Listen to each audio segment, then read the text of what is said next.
One Tank Trip, brought to you by Childers Enterprises.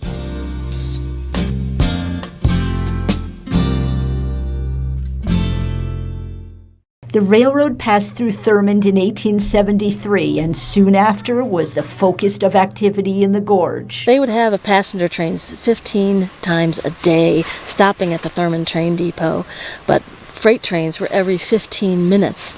Some of the buildings that we're seeing behind us were the big business district. It's on the National Register of Historic Places. The eerie atmosphere in Thurmond has many believe that it's haunted. Find out for yourself.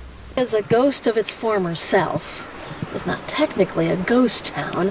Try and jump back 100 years in our own minds to seeing what it was like when there was people, going to these shops, going to the doctor's offices, living in the apartments on the top of these buildings, living up on the hillside, and working for the railroad.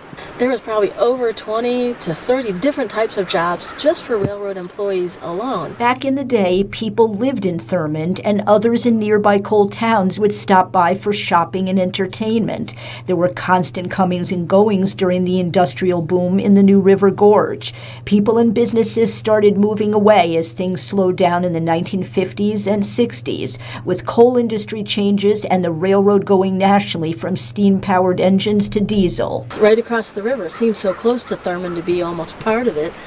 There was saloons and gambling halls. There aren't too many examples of towns so intact like Thurmond, capturing a snapshot in time. It's a really amazing example to see that railroading story, and then its further connection to the coal industry that really boomed here for over 80 years. Park Ranger Jody French-Burr says they've been lucky at the New River Gorge Park and Preserve to have people who lived in the Thurmond community share some of those stories. There's a small road getting down here to Thurmond, but pretty easy access. You can come down and really kind of get a feel of what it might have been like. But the stories of all these people and all these businesses and what life was like here really live on through this place. According to Jody, the park previewed paperwork from businesses and railroad timetables and documents. There's trains that come through every single day here still, and there's passenger trains that come through 3 days a week. Even though it may seem like a ghost town, for your safety, still stay off the train tracks.